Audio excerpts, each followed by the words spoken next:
All right, good evening, everyone. Time for our lesson number 15 in church history class.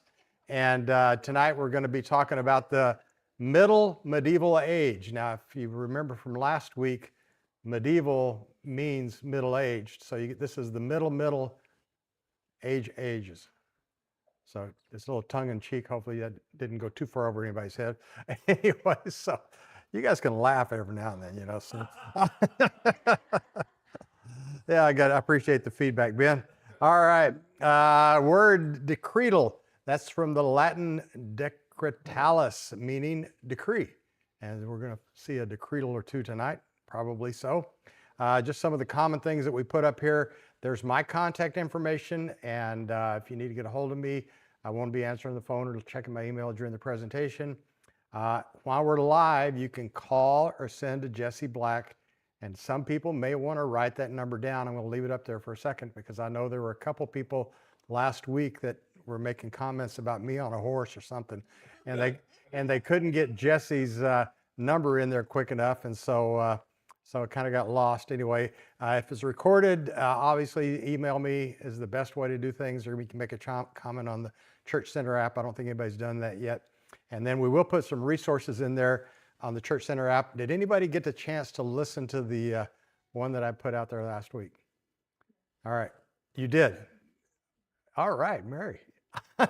See, I knew we had one good student in here someplace. That was about Irene, right? Was that the dung emperor and all that? Okay. Okay. That remember. All right, and then I have made a request for topics, and I'm going to give $10 for the reward for the next topic that I get. Topics, church history topics. I got somebody's attention anyway. All right. Heard on the street this week, Bradley, when we were talking about would you get rid of all the idols if you had a chance to do so, we had one person in our class that said yes, he would. But Bradley said no, he'd just teach Jesus. And when people became followers, they would give up the idols by themselves. And I think that was an outstanding answer. And I just wanted to big kudos to Bradley for that. And that is exactly right. Whether it's in Cambodia or Japan or any place else that still worships that, they need Jesus. And that's really what it amounts to. And it is one of those things that, you know, the little proverb that you cannot legislate morality is still true, even though that's been tried over the centuries and just doesn't happen. Robin said, why didn't you mention Fibonacci's golden ratio, which is also called the divine proportion? Because I mentioned Fibonacci last week, and I didn't, and on all the things that he contributed, in particular our Arabic numbers that we use, that was his deal. And so, Robin, this is just for you. There's the ratio. All right. And now that's been mentioned, we can move on a little bit. By the way, it's called the divine proportion, and this has been studied throughout history, going back to Euclid and anybody else. And so if they're really into mathematics, you'll find about this. It's called the divine proportion, and I see some heads shaking like this. My wife was a math teacher.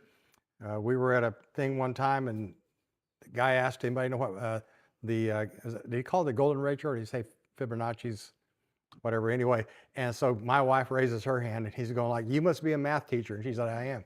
And so that's kind of what it is. And it's going on. It's about the golden ratio. And you see it throughout nature and great art, Mona Lisa and other things like that. And so you'll see that. And that's why it's called the divine proportion, because that it's actually created by God. And so that's one of those.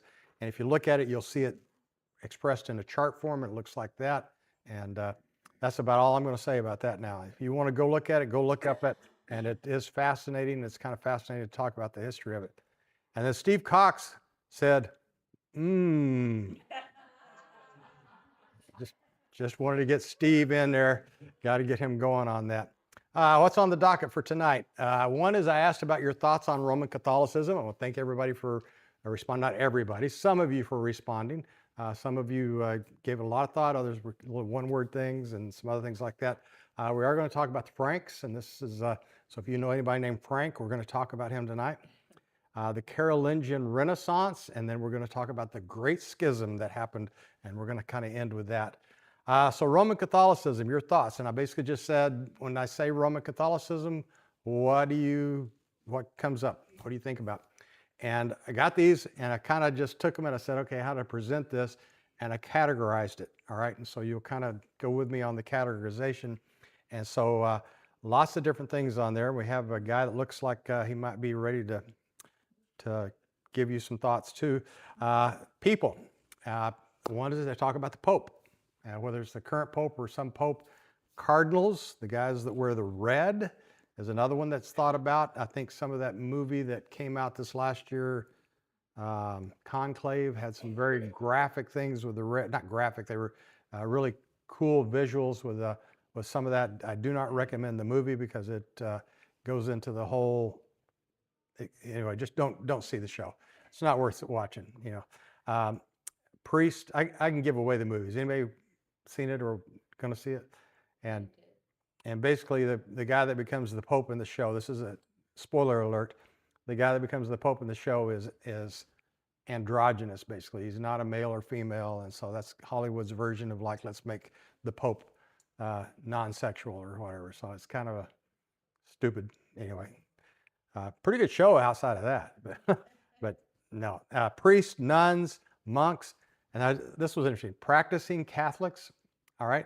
When you think about Catholics, but then you also hear the term practicing Catholics, and practicing Catholics mean those that take their faith and their practice of religion very good. And then the devotion and service to God of these various people. And I'll make a comment right now is, people follow God, and they can follow God in all sorts of situations, all right? And churches, including the Catholic Church or the Orthodox Church. I don't think it's our job to judge people based upon where they believe or what they attend, all right? Now, I can disagree with things, and I can have my own opinions about those things, and I have my own prejudice and my own background, too, that has been taught. But yet, if you look at this, and I think I mentioned that I worked with a lady that was an ex-nun, and her piety and devoutness was an example for me. I mean, she was just a fantastic lady. And so I think you cannot discount that. So there are a lot of good people that are in that, in the Roman Catholic Church. Ceremony was the next one. Then you have different things like the sacraments. There's multiple sacraments. I don't think we're ever going to get into that unless somebody wants that as a topic. Mass, which is what we would call a church service. And usually there's going to be a liturgy associated with a mass. And there's different kinds of masses that you can have as well too. Eucharist, which we are going to talk more about that next week. A confessional. A lot of people will see that. And a lot of us, our knowledge of the Catholic Church is what we picked up in the movies or a TV show. All right, and so you see the confessional and people go in and all sorts of fun things and devious things and everything else about a confessional that happen on there. Another one was the worship of Mary, which is, I guess that's kind of ceremonial in there, and that's one that comes out. Doctrine, there was a couple of them that mentioned about doctrine, that it's orthodox and it's legalistic, with two of the things that were mentioned in terms of their doctrine. And then I just put this in property kind of thing, cathedrals, monasteries, and they have, by the way, they have some of the most beautiful cathedrals in the world, without a doubt, the Roman Catholics do. Vatican City, the fact that you have a country inside of the country of Italy, and it's its own place, governed by the Roman Catholic Church, a massive infrastructure that goes worldwide, and there's lots to be said about that. And then wealth, and somebody even said great wealth. And I will tell you, if you go to Italy and you go to the Vatican Museum, you're probably going to the foremost art museum in the world. More than the Louvre, more than the London, British, whatever it is, more than anything in New York. They're going to have more stuff there than any place else in the world. And it's just incredible when you walk through there. Some more thoughts on it. Some good stuff. If I can get this going.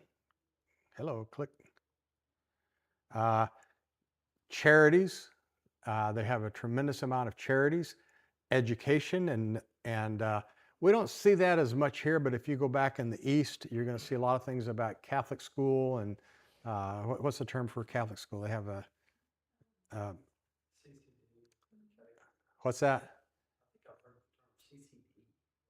I don't know. Anyway, I thought there was a term that they would use for Catholic school where the nuns, what's that? Parochial, yes, that they'll have that. And so those are in those kind of things. We're going to see that comes out of this area that we're studying tonight. Evangelism, that they are still very evangelistic, the Catholic Church is. Big emphasis on family and community. They're pro-life. They do not believe in birth control, and you can call that good stuff or bad stuff, but that's still the thing it's that you'll see on there. And there's some bad stuff: power, greed, corruption, sexual abuse, hypocrisy, and a misplaced faith in the church itself, that the church saves you rather than Jesus Christ saving you. And so that's good and bad stuff, and this was just things that people mentioned. I thought it was interesting, and we'll see where some of that stuff comes from. My daughter-in-law, Angela, she is the one that kind of prompted me to do this, because she said, how in the world did we get to where we are today in terms of churches, that we have so many? We've got Orthodox and Roman Catholic and all these different denominations, and hopefully that's what we're trying to answer some of that. And the time period we're studying, there really was no division until our lesson tonight, and that's where you're really going to see it start to separate out some. And then next two lessons on, we're going to get into the Reformation and kind of what goes on. But those are all thoughts. All right. You can look at that stuff and you could nearly take Roman Catholicism and put any church in there, probably except for like the popes and the cardinals and some things like that. But every church has some kind of priest or pastor. Every church has, and you just look at it and you go looking through the things, and it's just the Roman Catholic Church is that on steroids. The other comment I would make is, inside the Roman Catholic Church, there is a huge variety of practices that go on. Our youngest son was dating a young lady that was Catholic. He went to Catholic church with her, and he said, it's not for me, but they were a charismatic Catholic church. And you think about that and you go like, oh my goodness. But that's kind of where they fell in this thing. You can go to other Roman Catholic churches that will still practice the Mass or the service in Latin. All right. Those are two way, way different things, but they're all inside that umbrella of the Roman Catholic Church. All right. So Chris Foster wants to add a thing to the good stuff. Yep. Fish fries during Lent. All right. So Chris says fish fries during Lent. And you're supposed to do that before, because I asked everybody about this. All right. So thank you, Chris, for the comment. All right. Disclaimer tonight. This presentation is a private creation from research and study. Conclusions drawn are the opinions of the author, and any resemblance to actual persons in the presentation is purely coincidental. This is just a disclaimer tonight. All right. Just on there. We're going to start with the words of the day. And first I got Norbert the Norseman. All right. And Norbert looks a lot like somebody we might know. All right. And he's going to give us a Norse word, Magne, which M-A-G-N-E, which is from the Old Norse Magni, meaning mighty or great. All right.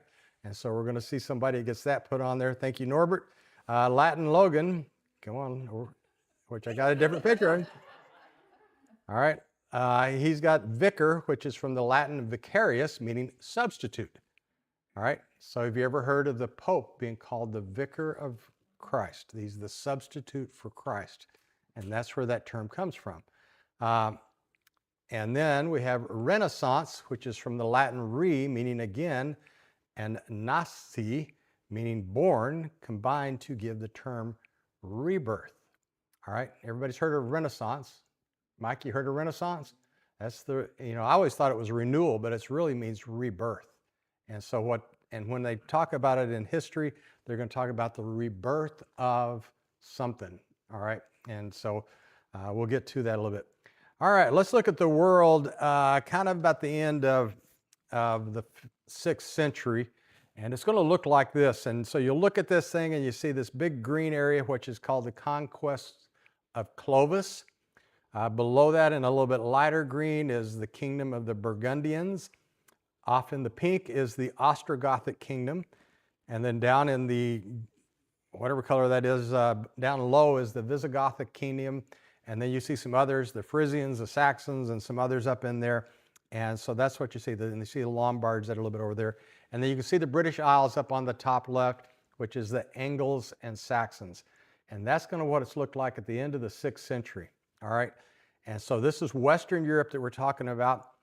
The Lombards up there are going to invade Italy, and they're going to basically send the Ostrogoths packing. They're going to threaten Rome. Ravenna is another capital down there that you see that down on the screen there. Just, it's probably too blurry to see.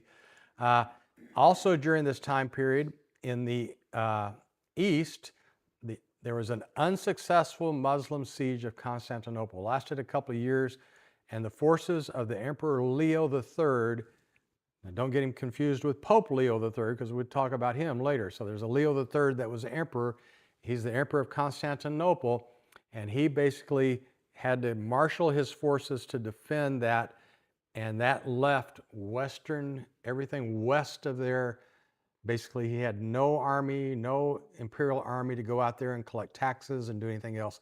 He'd still take the taxes in, but if they called in and said, hey, we need help with these Lombards, well, good, send us your money. And that was kind of what's going on. So you're going to see that kind of come into play a little bit on what's going on in the world.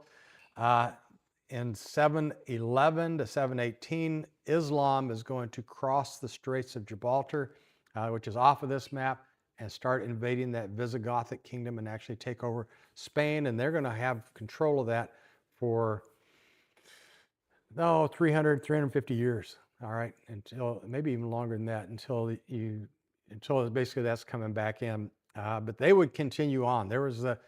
Islam is just spreading and growing, and it's military, and they're basically taking over, and they're growing through that area.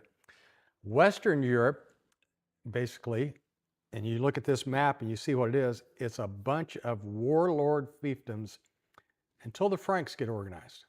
All right, and that's what we're going to talk about tonight a little bit. All right, let's talk about the Merovingian dynasty, which lasted, about a little less than 300 years. Everybody got that? That basically means the sons of Merovich. And there was a guy in the Merovingian dynasty, and his name was Clovis. All right, and here you got a good picture of Clovis. And he had a wife, and her name was Clotilda. All right, and if you look at these, like I said, I gave the disclaimer already. She was a devout Roman Catholic, and by I mean that is she was a Nicene Catholic. If you remember way back, most of the Goths and everybody that was coming down from the north were Arian Christians. And this isn't the Aryan race that Hitler and all that is. They believed in a different thing about the nature of Christ. Well, Clotilda was not. And so she and Clovis get together, and they're known as the long-haired kings. Now, some people could only imagine having long hair like that. I'm not one of them. Anyway, he was known as the first king of the Franks. Clotilda convinces Clovis that says, you cannot rule Gaul, and that's what the area was called, without being a Christian. And so Clovis agrees with that, and so he converts to Nicene Christianity around 500 AD. And this is just kind of the setup on this. And so this is the Merovingian dynasty. He proceeds to convert the pagans, and the basic reason was to control them. If you have one religion and you can use the church to control people as well, he's going to do it. And that's basically what's going on with him. They come in, they want to control this, and that's what they do. So by the end of his time and beyond there, you see the Merovingian dynasty, and that is kind of what it looks like. Modern day France, Germany, the Netherlands, all the way up to where you see Saxony, which is north of the Rhine River, and you're going to get Germany up there, but some of that, all the way down to the Bosques, which is the mountains that are going to separate Spain. And so the Visigoths are still down there. Clovis divides the kingdom between his 4 sons. And so then you see on here Aquitaine, and a famous name is Eleanor of Aquitaine, if you've ever heard that. Kind of interesting lady. Neustria, which we don't use that word at all. Burgundy, which is now a famous wine, right? That's the Burgundy region. You see Provence down there in the south, which is some interesting. Austrasia, all right? Now, that's going to get shortened up and become Austria at some point in time. And then you go a little bit further east of there, you're going to see Alemannia and Bavaria. So he's going to separate that up basically into those 4. Now, the kings appointed counts, and they granted them counties. So what happens is you're going to get this thing by the 8th century. Let me back up on that again. So when these kings appoint these counts, because that's what they do, it's like, you come fight for me, I'll give you this land. All right. And so what this develops is a feudal system that you're going to see throughout Europe. And that's what you know a lot about the Middle Ages about that. By the 8th century, the Merovingians are basically puppet kings. They like to be called king. They didn't want to do any of the work. So they hire these guys, calls them mayors. All right. And the mayors are the administrative. So they run the administrative part, they run the finances, and they run the military. Guess who really has the power? Is the mayors. All right. And the kings are just figurehead kings. All right. And they got the long hair and everything like that. The first mayor that is of note is a guy named Pepin. Pepin of Lawdon. He was the first one of these mayors.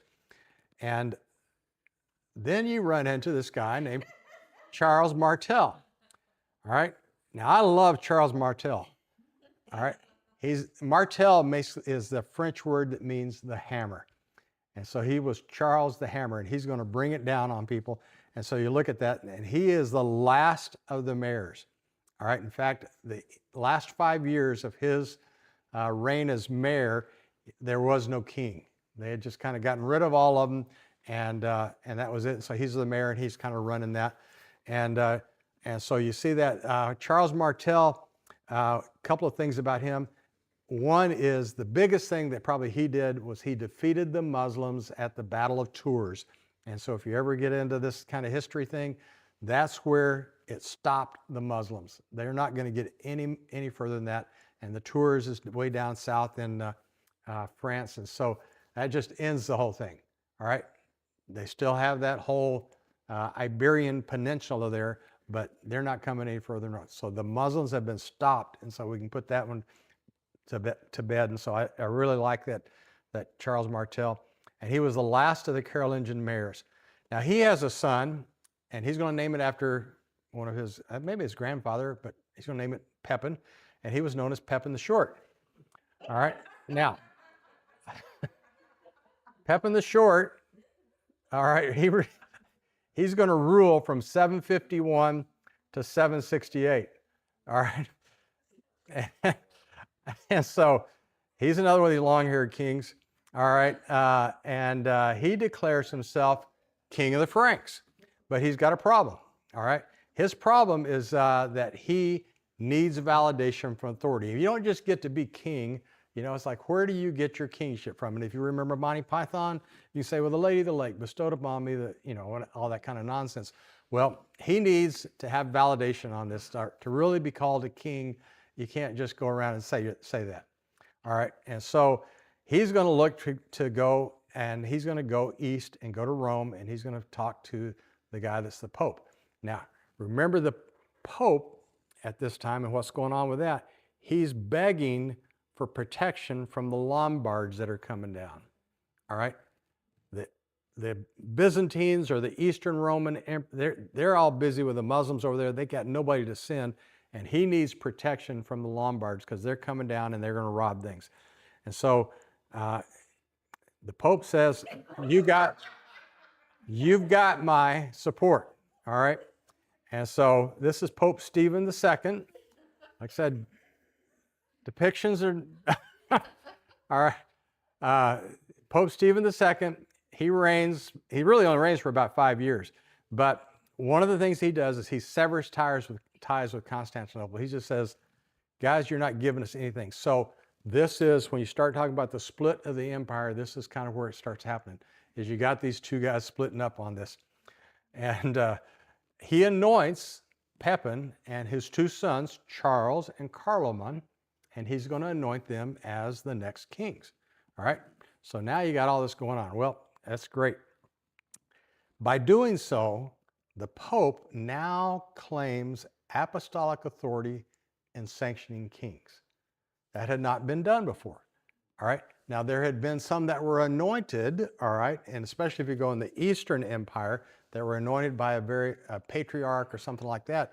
But it's not really that kind of power thing. But now you have a position, the Pope, and in particular Stephen II, who takes that power and says, I've got the apostolic authority to appoint this person. All right? And so that's one of the things that happens. So now the new royal family, not just Pepin, right, but his sons, they owe their legal authority to the papacy. In other words, you're not kings unless the Pope says you're kings.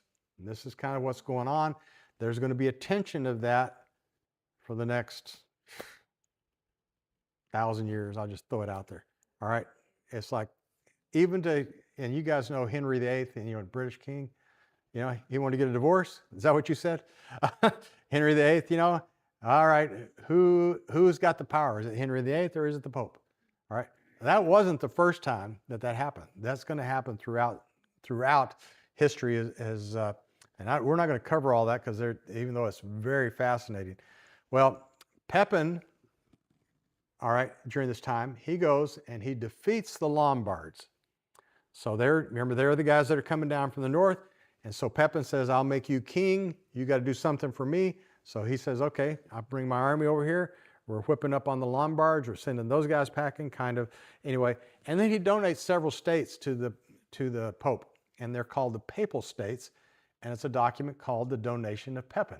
And that's something that there will be another one that we'll see in a little bit. So some of the enduring outcomes of Pepin and the Stephen papacy. So those two guys get together right here. All right, guys. So first of all, it snapped a link between the papacy and the Eastern Roman Empire. That's first big thing of note. It sealed the military, political, and religious bonds between the Franks and the papacy. If you go to France today, it is Catholic. That's just what you're going to look at. And then it gave the papacy temporal power in Italy with the Papal States.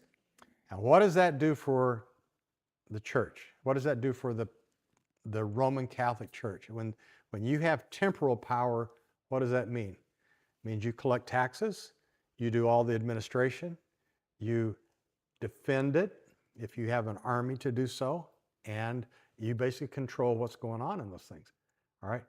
Is the church meant to have temporal power? And I can see some people shaking their head, no, and that's wrong.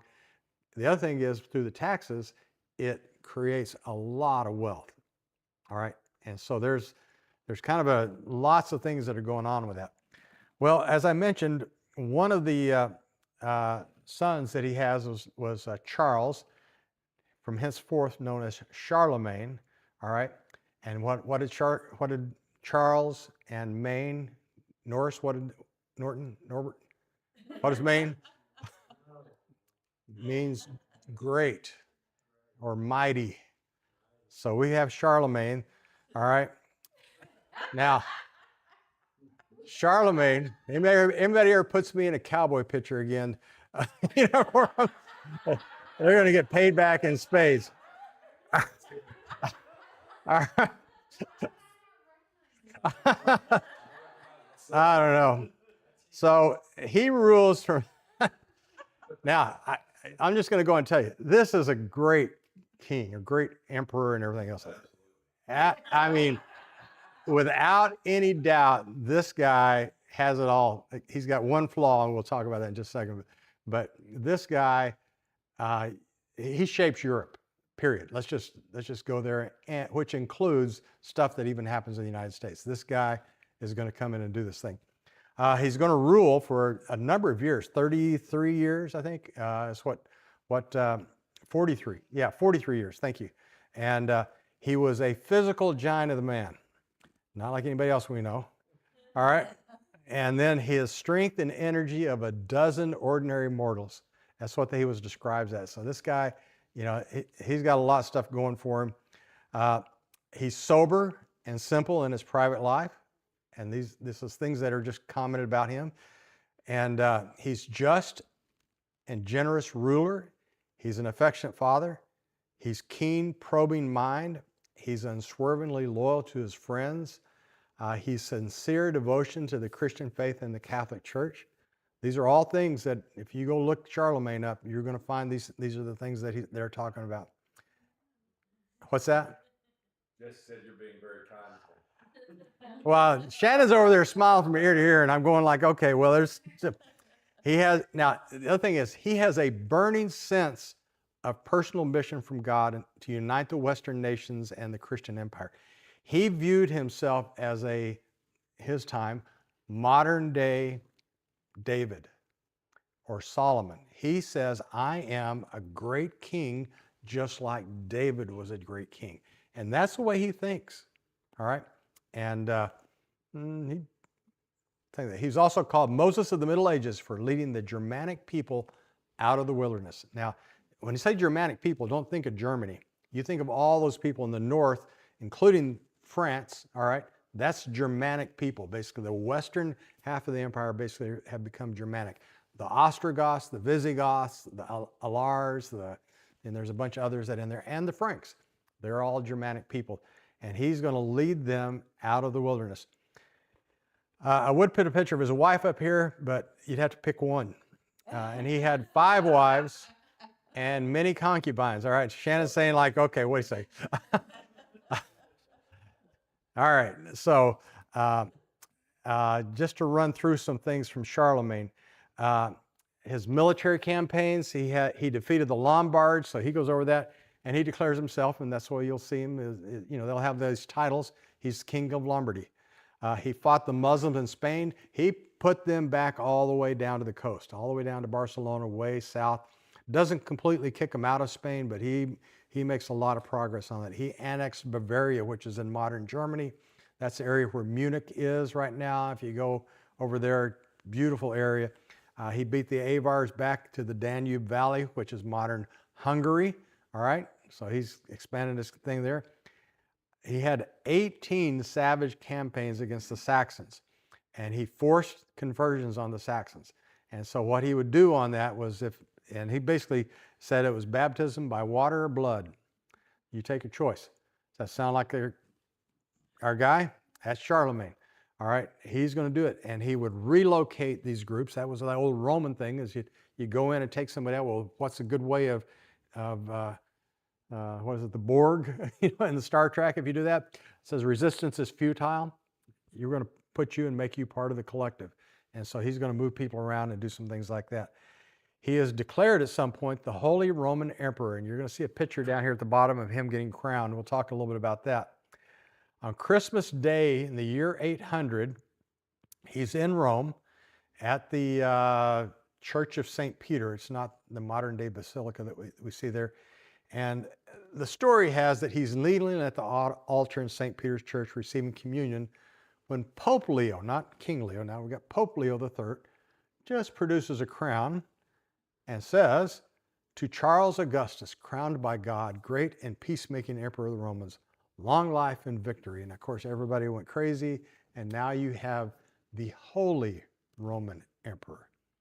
You don't see that title before. It would be the Roman Emperor, but now this guy's holy.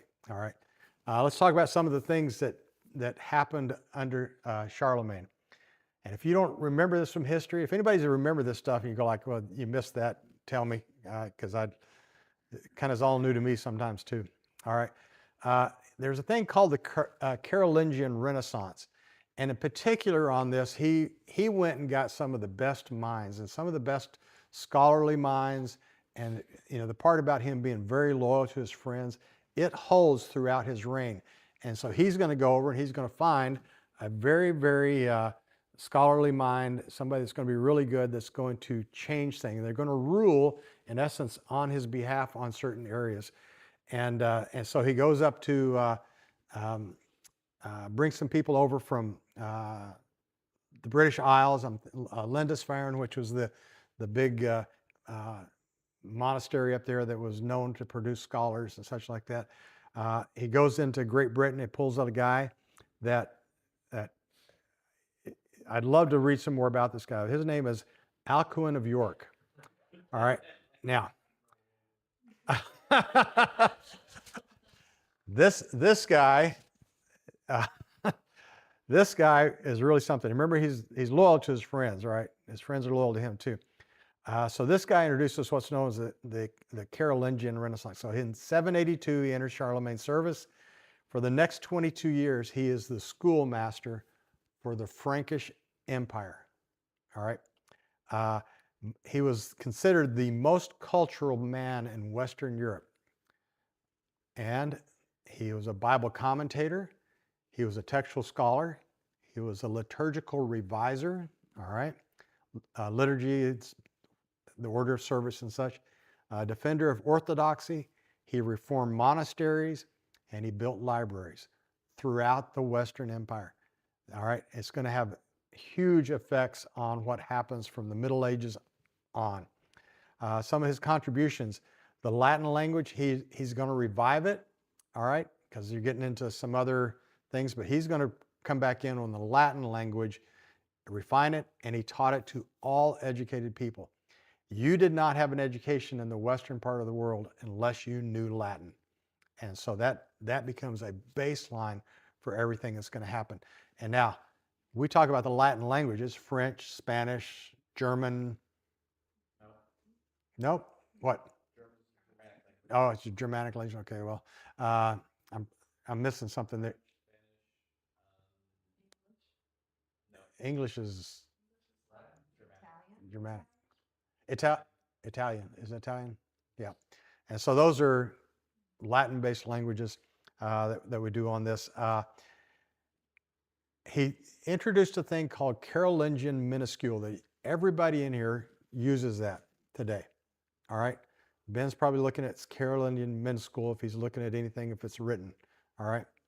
And what it is, fascinating, is basically it's a reformed spelling and writing. He introduces uppercase, lowercase, paragraphs, spacing of words. That all sounds familiar, doesn't it?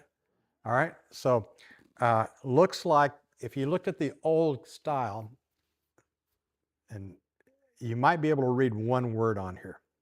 All right. Which is down here at the bottom, says amen. All right. But it's all uppercase, all scrunched together, and that's kind of the way they would write. Now, if you're a real Latin scholar, you could go in and piecemeal that up and kind of do it, but that's not the way we think. It's not the way we've been schooled. That's not the way we've been trained. We would get something like this, and now you start to see this thing, and you go like, okay, I can't read this stuff either, but that's what he's done on there. So that's called the Carolingian minuscule. Thank Alcuin of York for that. Some other contributions. Literature, he has an army of monks, and he's going to copy ancient writings, which are going to be the Greeks, the Romans. Most of our ancient texts come from this period and the work that his monks did. So we get copies of Augustine,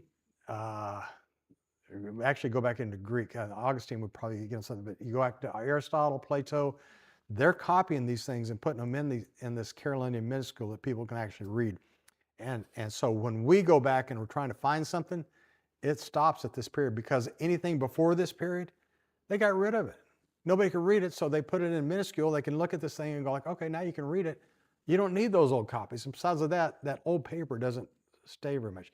But because he has this army of monks that are doing this, this is where we get our books today. As we go back to this time period, and you're gonna find that. The other is monastic libraries. They believed that you needed libraries, you needed books, and so you get these things, and that's in essence where we get our modern libraries from, is from Alcuin. All right, guy you may not have heard about until tonight. the Bible, he's going to take the revised Latin Vulgate and make a standard edition out of it. And that's going to be used. When did they quit using Latin in the Catholic Church? It's been within the last century. And when they did the, I can't think of what it's called. It was a Reformation. Vatican II. I think it's Vatican II. It might have been Vatican I. Anyway, so Vatican II, and they're going to quit requiring that Latin be done on that. And so now you can start doing this in other languages, basically. So his contributions to the Renaissance, he's decreed education. He said schools are for training priests and monks. And so that you have that throughout. And he said that there should be a school for all the male children in each parish. And that's where we're going to get our parochial schools, is from this time period, is they're going to create these schools in every one of these. Religious policy, spiritual leader. Basically, he viewed himself as the spiritual leader, the vicar, if you will, in the Holy Roman Empire. And so he had priests that began to wear cassocks. All right, and so this a cassock is the brown robe, basically, and I think you still see that today. But before that time, you didn't have that, so that kind of introduces that. Also required the alb for communion, and that's the white vestments that would be worn in a Roman Catholic church for sure. But you see that in some various denominations, and that would be required in there. Sundays were holy. That was no work on Sundays. That was a holy day, and so that's basically where you get this thing. Other than that, we kind of gotten away from that some. Tithes were universal and compulsive, and in Germany today, and they were collected through the church. They were collected on behalf of the church through the state. All right, so here he is, and he says, "You will pay your tithes," and I think they run like 8%, 7-8%. In Germany today, it's still collected by the government in Germany. And I heard that and I said, really? What? For the church? Yeah. You pay your tithe, like we get taxed for Social Security or whatever, you pay your tithe right out of your paycheck. You have to register what church you're with and things like that, and then that church gets that money. Now, obviously people, they don't register for church, they don't pay that. So is that a good thing or a bad thing? That's a thing. But Ben, could you imagine us getting our tithes from the state of Texas? Or all right. There's some, you can see some downside to that, right? Let's talk about the emperor and the pope. All right. This thing, our Lord Jesus, this is what was said about Charlemagne. Alcuin says this about him. Our Lord Jesus Christ has exalted you as the ruler of the Christian people, excelling the Pope and the Emperor of Constantinople in power, in wisdom more illustrious, in dignity of your leadership and more magnificent. The whole safety of the churches of Christ depend on you alone. And that was Alcuin of York. Charlemagne always regarded himself as superior to the Pope. And he takes this out, and so there's different things like when you have the controversy, like we talked about the iconoclasm, Charlemagne took a position on that, didn't consult the church. And he kind of took a middle road on this. And basically he says, this is the way it's going to be. And that's kind of it. And so all the religious people are going like, go fight a battle or something, they weren't doing that, but he waded into that kind of stuff. He supported the Filioque clause in the Nicene Creed. And we're going to talk a little bit about that because this becomes a huge, huge controversy. All right. So let's talk about that. And we get a bonus word, Latin Logan coming back. Filioque it's from the Latin word meaning and from the Son. And that's all it is. It's a Latin word, means and from the Son. And it's used in the Nicene Creed. The original Nicene Creed said the Holy Spirit proceeds from the Father. All right? It's changed to the Holy Spirit proceeds from the Father and the Son. Now, this got started, I think, in Spain, and developed through, and pretty soon everybody in the Western church now has started accepting that. All right. Until it gets further east, and then the Patriarch of Constantinople and others go, wait a second, you can't change that. That's been around at this time for, 300 years or 200 years, whatever it was. And remember our debate, our thing about authority? What did the Eastern Church have as authority? Tradition. They have the tradition of all these things, and you can't change tradition. Western Church says, we just did. All right. Who has the authority? The church. If we say it's that way, it's that way. And so now you got this problem in the Filioque cause. It still, to this day, is between the two. And the Eastern Church later on started going like, well, theologically, it may be correct, but you can't change it without asking us. All right? It says you can't just go out and willy-nilly change things without getting our buy-in too. So that's what it is. So it becomes this schism between the Eastern and Western churches. Again, it still exists today. After Charlemagne, after he dies, he had fathered 18 different children. And you got that many wives, you're going to have a few kids too, right? And so one of them was called Pepin the Hunchback, and he was, I didn't put a picture up here. He was disinherited, and he became a monk, and that's all the last you hear of him.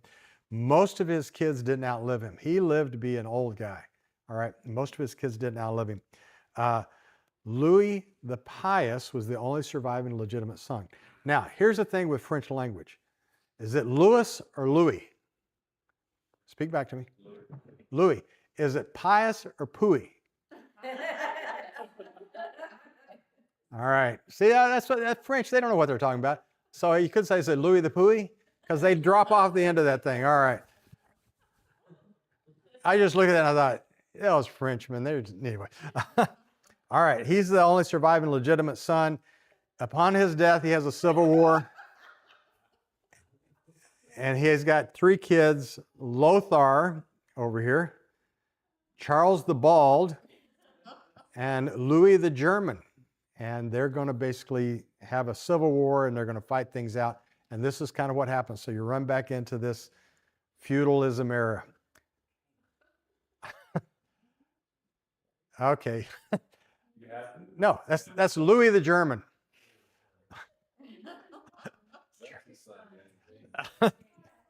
All right. And so in 1843, finally, there was the thing called the Treaty of Verdun. And you may have heard of the Treaty of Verdun, maybe not. But they're going to basically create 3 different countries, and they're going to look something like this. Now, is this starting to look a little bit more like what Europe looks like today? Right out of the pages of history. This is France. You get down to here, and you're going to get down to, at this time, it's the Emirate of Cordoba, which means it's Muslim. Brittany, the Anglo-Saxons, you got this thing carved in the middle, and then you have this other area over there that will eventually become Germany, and that middle area is going to kind of disappear in some ways. It's going to get absorbed by the others. All right, a couple of other things that happen on there. So we're kind of moving out of the history. That's all the narrative tonight. So a fascinating time, impacts us today, impacts the church today still. All right. Here's the thing is, here's where people that are not Catholic will lose their mind about what went on with the church. During this time, there was a thing that came out called the Pseudo-Isidorian Decretals. We talked about a decretal on the earlier, and that's basically a papal statement. And you see a little book over there that has a bunch of stuff that you can't read. So around 845, there were around 90 documents that were incorporated into a larger collection of canon law. So what they're doing is they're basically slipping in these letters and saying, here's canon law, here's your new version. And this canon law has these 90 documents that are all made up. All right, and they're going to have some pretty significant impact. They were listed under the pseudonym of Isidore Mercator, and that meant something to some people, but that was a fake name, and they kind of have traced it back to somebody they think is who it is. And that's why they're called Isidorian decretals. But they were aimed to provide legal foundation for the authority of the Pope. All right, and this is where a lot of people go like, oh, wait a second. This whole Pope thing is built on some pretty sandy ground, and that's what it is. And this was especially true when you move a little bit further into the 9th and 10th centuries, and you have the Holy Roman Emperor is a German named Otto, and he just buys these things wholesale. Well, here it says, no verification, nothing else like that. Some of these were ascribed to Charlemagne and his son Louis the Pious. I'll try to use that. And so they get their legitimacy because they said, no, this came from Charlemagne. It's got to be right. You don't question Charlemagne because he's the great, right? They were used extensively by subsequent popes in the Catholic Church for the next 1,000 years. It wasn't until, I think it was the 1800s, that the donation to Constantine was declared false. And so the donation to Constantine was one of these documents, and basically it said Constantine donated to Clement, the Pope, these papal states. All right. And in that letter, some of the things that go through there is it talks about him defeating the Ostrogoths, which they were known. And so you can go like, how can he defeat these people if there was nobody there? And so that's why you can tell that they're false, but yet the Roman Catholic Church said, no, these are legit, and we've got the power, and we're saying they're legit. And that's where people kind of lose their mind over some of the things. Another book was called the Libra Pontificalis, which basically is the Book of Popes. That's when it comes about this time. Now, if you go look up that term, Libra Pontificalis, you're going to get a lot of information out there, and there's just a lot of information. Sources, if you go to one that's very pro-Catholic, Roman Catholic, they'll say, oh, this goes all the way back to early days. Not quite Paul, but Clement and some of the others, and they'll say, oh no, they were the first ones that started producing this Book of Popes. But if you really go to a critical thing, it didn't show up until this time period. And basically it's trying to trace back the Pope all the way back to Peter. All right. And that's where they get that aspect of it. And so those pseudo-Isidorian decretals create a lot of problems, and you're going to see some things that come out from that later on. And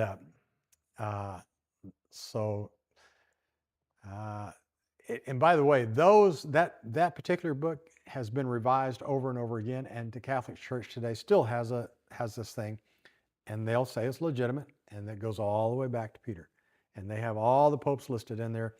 The crazy thing is they have some times where there was 3 popes, and they kind of like don't mention that. They'll mention whoever their favorite was and things like that.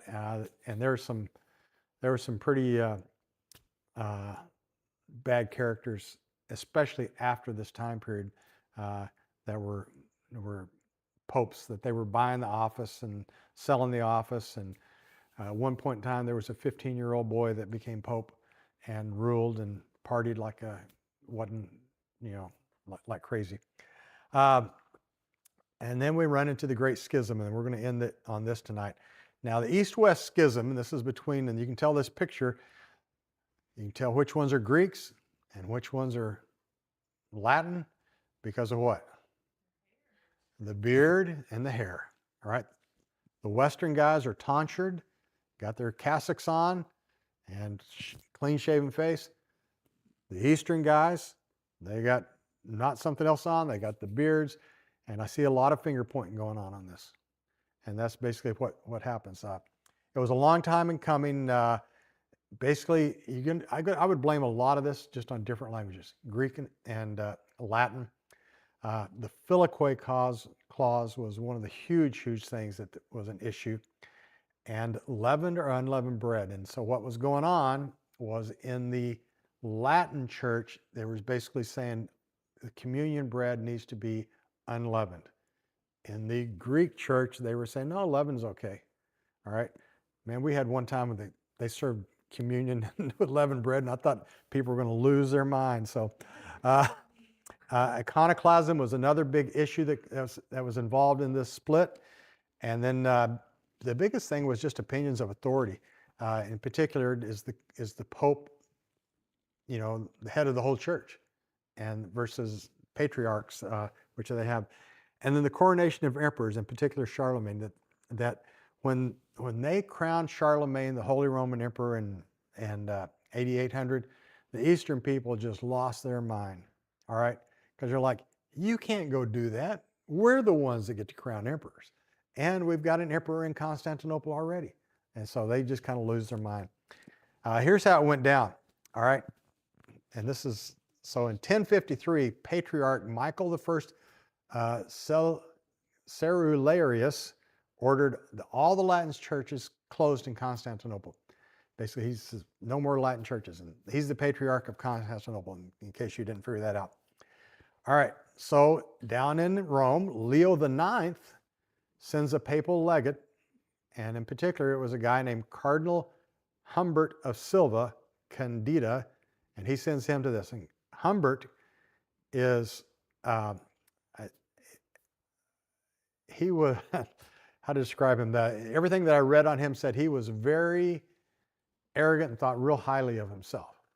And he is like the number 2 guy in the church down there. And he's going in for Pope Leo, sends him up there. And basically, he said he wanted to deny Cerularius the ecumenical patriarch title. He says, you're not really that. All right? We're the Pope down here in Rome, and you can't be the church patriarch, is kind of what's going on. There was a little bit of backstory on that we won't get into. And he also was there to ask Emperor Constantine IX, Monomachos, all right, I love that name, help with Italy and the Normans. And so the Normans were a group that were coming down, and so he wants to get help from them. And so, but he insisted they recognize the Pope as the head of all the church. And then the last thing he said, he wanted to help with the attack on the use of unleavened bread and communion, because people were down in that. So Cardinal Humbert goes up there to do this, right? Now, what kind of reception do you think he got? A lot of demands there, doesn't like that. Cerularius refuses. All right, I don't say his name. Cerularius refuses. Humbert goes into the Hagia Sophia during church service and excommunicates him in front of everybody, including the emperor. All right? But that went over well. Yeah. As you can imagine. Well, so Cerularius then excommunicates the entire legate, the whole group, and therefore the Pope and the Roman Catholic Church. To this day, that still stands.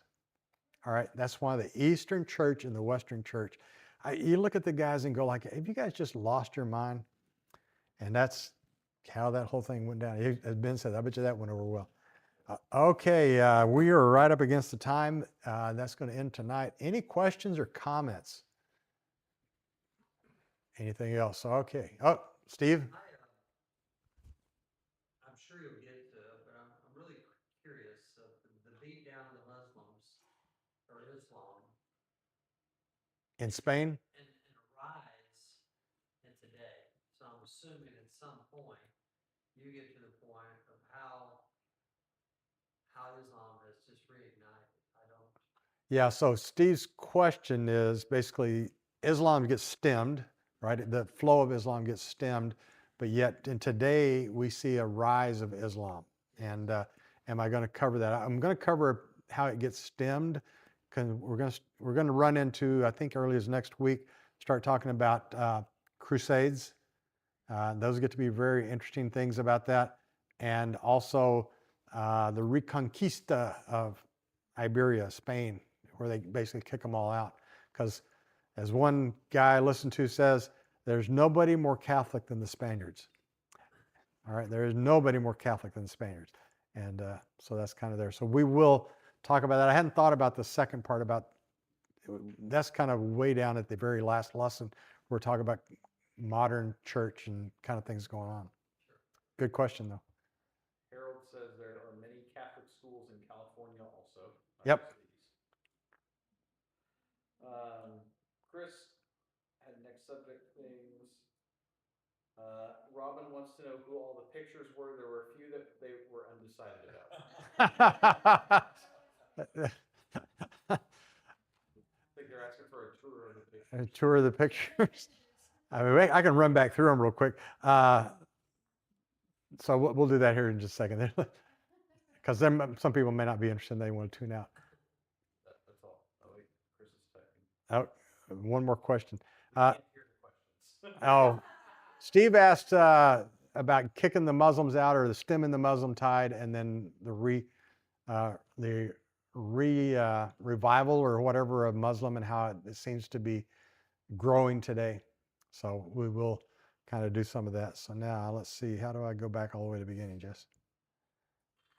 Just hit number 1 there. Number 1, enter.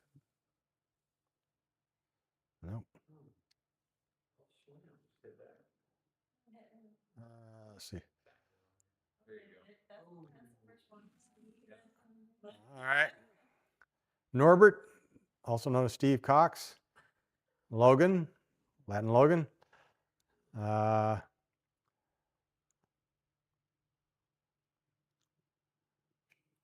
Clovis. It looks a lot like Chris and his wife, Robin. Very queenly. Remember Chris is on here. I don't know who that guy is. He looked. I really, when I looked at this, I thought this is like a dwarf from Lord of the Rings. Yeah. And then the next one's It's Jesse. Santa. And then my son, Pepin the Short.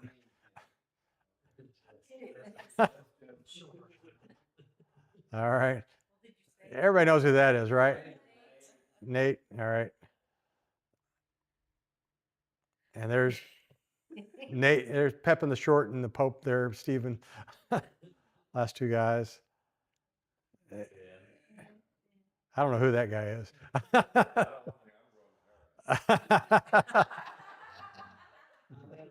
That's Brian. He looks like the guy on Seinfeld. I used him a lot. Huh? That's Chris there. I had 2 different pictures of him. Yeah, I had him in there twice. Yeah, back to Ben. I think that was it. Oh, This is where Shannon got. yeah. Okay, so Mike. That's mine. Uh-huh. That's, yeah. Mike on the left, James, our son, in the middle, and then Kane on the right. Yeah, Kane looks, man, he ought to have his long hair like that. I think that. All right. I think that was it. Yep. All right. Any other questions? Comments? All right. With that, we will end it. And thank you so much. And we'll do it again next week. Finish up the Middle Ages. Oh, that was what I didn't do. That was the High Middle Ages. He is double down. We're starting to get into the time where I'm starting to